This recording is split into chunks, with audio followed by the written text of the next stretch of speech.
जो भी दोषी होंगे उन पर कार्रवाई होगी। उच्च स्तरीय समिति का बनाया गया है, जो उसके संवेदक हैं उन संवेदकों पर एफआईआर किया गया है, एग्जीक्यूटिव इंजीनियर को सस्पेंड किया गया है। कि उस पुलों के गिरने के पीछे कोई ना कोई साजिश है इस सरकार को बदनाम करने के लिए।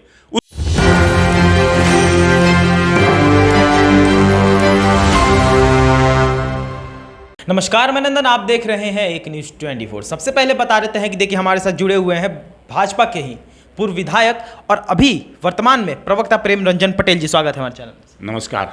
चलिए बात करते हैं लालू प्रसाद यादव से। भविष्यवाणी उन्होंने कर दी है कि अगस्त सितंबर से पहले आपकी यानी कि एनडीए की सरकार गिर जाएगी और इंडिया गठबंधन की सरकार बन जाएगी। कितने हद तक इस भविष्यवाणी को आप समझ रहे हैं कि सही हो पाएगा? सबसे पहले तो लालू यादव को अपनी भविष्य की चिंता करनी चाहिए।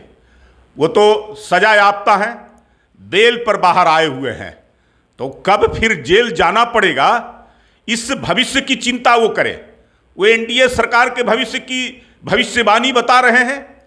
अरे भाई, अभी तो चुनाव हुए हैं और चुनाव में पूरी ताकत लगा दी एनडीए का, महागठबंधन का बना करके और नरेंद्र मोदी को हटाने का, उनको प्रधानमंत्री से रोकने का। लेकिन देश की जनता ने उनको फिर से चुन करके भेजा है और पूरी मजबूती के साथ भेजा है, एनडीए की बहुमत के साथ। और नरेंद्र मोदी जी प्रधानमंत्री बने हैं, वो 5 वर्षों के लिए प्रधानमंत्री बने हैं, इसलिए कि 10 वर्षों के अंदर में जिस प्रकार से उन्होंने देश के लिए विकास का काम किया है, तो देश की जनता उनको पसंद करती है। इसलिए देश की जनता ने उनको बैठाया है। लालू की भविष्यवाणी नहीं बैठाई है प्रधानमंत्री के पद पर। इसलिए वह अपने भविष्य की चिंता करें। एनडीए की सरकार मोदी जी के नेतृत्व में 5 वर्षों के लिए बनी है, पूरी मजबूती के साथ वो आगे काम करती रहेगी और 5 वर्षों तक चलने वाली सरकार है। चलिए अब उनके पुत्र पर आते हैं प्रेम जी। तेजस्वी यादव का भी बयान आया है कि लोग कहते हैं कि डबल इंजन की सरकार है। लगभग 20 दिनों के अंदर 1 दर्जन से अधिक पुल गिर चुके हैं, रेल दुर्घटनाएं हो चुकी है, बिहार में अपराध चरम सीमा पर है, पेपर लीक हो रहा है, लेकिन डबल इंजन सरकार के लोग इस पर बोलने को तैयार नहीं है। देखिए, जहां तक पुलों की बात है, मैं मानता हूं कि कुछ पुल गिरे हैं तो अलग अलग परिस्थितियां उन पुलों की है, लेकिन उसकी भी जांच की जा रही है। उसमें कौन व्यक्ति दोषी है और किसके कारण यह घटनाएं घटी है, जो भी दोषी होंगे उन पर कार्रवाई होगी। उच्च स्तरीय समिति का बनाया गया है, जो उसके संवेदक हैं उन संवेदकों पर एफआईआर किया गया है, एग्जीक्यूटिव इंजीनियर को सस्पेंड किया गया है। अब मैं तो कह सकता हूं कि उस पुलों के गिरने के पीछे कोई ना कोई साजिश है इस सरकार को बदनाम करने के लिए। उस पुलों का निर्माण में के समय में जो स्वीकृति हुई थी, वो स्वीकृति के समय कौन उसके मंत्री थे, कौन इस शासन और सत्ता पर इस राज्य के अंदर में थे? अगर उन सब जांच होगी तो मुझे लगता है कि तेजस्वी यादव भी 2 बार पथ निर्माण मंत्री और ग्रामीण कार्य विभाग के मंत्री रहे हैं, और पुल तो उसी विभाग से बनते हैं। तो मुझे लगता है कि कहीं ना कहीं उनके समय की दी गई स्वीकृति, जिसमें जो प्रावधान और क्राइटेरिया पुलों के निर्माण का होता है, उसको ताक पर रख करके स्वीकृति दी गई, जिसके कारण कमजोर पुल बने हैं और उसके कारण आज पुल गिर रहे हैं। लेकिन दोषी व्यक्ति कोई भी होगा, किसी समय का व्यक्ति होगा, किसी कुर्सी पर बैठा व्यक्ति होगा, जो दोषी होगा उस पर कार्रवाई होगा।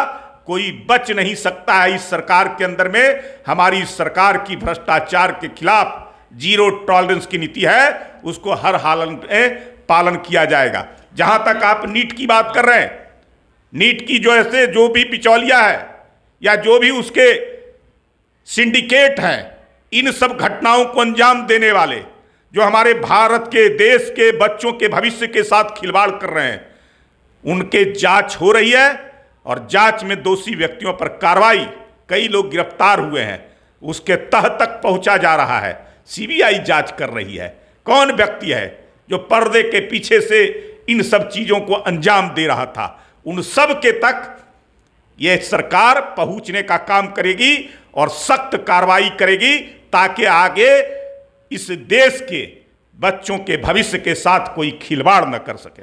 आपने प्रेमरंजन पटेल जी कहा कि पुल जो गिरे हैं उसके पीछे हो सकता है किसी का हाथ हो। इसके पहले भी आप ही के पार्टी से बयान आ चुके हैं कि उस वक्त पथ निर्माण मंत्री तेजस्वी यादव थे, तो उन्होंने वैलिडिटी देकर पुल बनाई थी कि जैसे ही इलेक्शन खत्म होगा पुल गिर जाएगा। तो कहां तक आप समझते हैं कि पुल गिर रहा है, लेकिन एक तरीके से आप लोगों के बयान ऐसे लग रहे हैं कि कवर करने वाले हैं। देखिए, 2 बार महागठबंधन की सरकार इस राज्य में अल्प समय के लिए बना है और दोनों बार पथ निर्माण मंत्री और ग्रामीण कार्य विभाग तेजस्वी यादव के जिम्मे रहा है। किस लिए उन्होंने अपने जिम्मे रखा? बहुत सारे लोग थे विधायक, लेकिन उन विधायकों को मंत्री उस विभाग का नहीं दिया गया। तेजस्वी यादव ने उस विभाग को मालदार विभाग बनाने का काम किया था। हाँ, इसलिए अपने पास रखे थे और उसी समय की स्वीकृति का पुल आज जो है से गिर रहा है। तो उस पुल की स्वीकृति के पीछे कौन सा राज है, उस राज को जांच के बाद हम खोलेंगे और पता चलेगा कि तेजस्वी यादव की हाथ उन पुलों के गिरने में है। अच्छा, आपने तो कह दिया कि तेजस्वी यादव का हाथ उन पुलों के गिरने पर है। विधानसभा इलेक्शन को लेकर क्या सोच रहे हैं? क्या जिस तरीके से पुल गिर रहे हैं, दुर्घटनाएं हो रही है, ये लॉ एंड ऑर्डर भी एक तरीके से ध्वस्त ही दिख रहा है क्योंकि अपराधियों की संख्या भी बढ़ती जा रही है। तो विधानसभा इलेक्शन में किस हद तक नुकसान आपको हो सकता है इन सब चीज़ों की वजह से? देखिए, बिहार की जनता वो जानती है कि विकास का काम करने वाली एनडीए की ही सरकार है। लंबे समय से 2005 से नीतीश कुमार इस राज्य के मुख्यमंत्री के तौर पे काम कर रहे हैं और संजोग है कि जब जब एनडीए की सरकार रहती है तो विकास पूरी तरह से धरातल पर उतरता है और महागठबंधन की सरकार इस राज्य के में बनता है तो विकास का नामोनुपान ठप हो जाता है और पूरा भ्रष्टाचार का आलम छा जाता है। अपराध चरम सीमा पर पहुंचती है।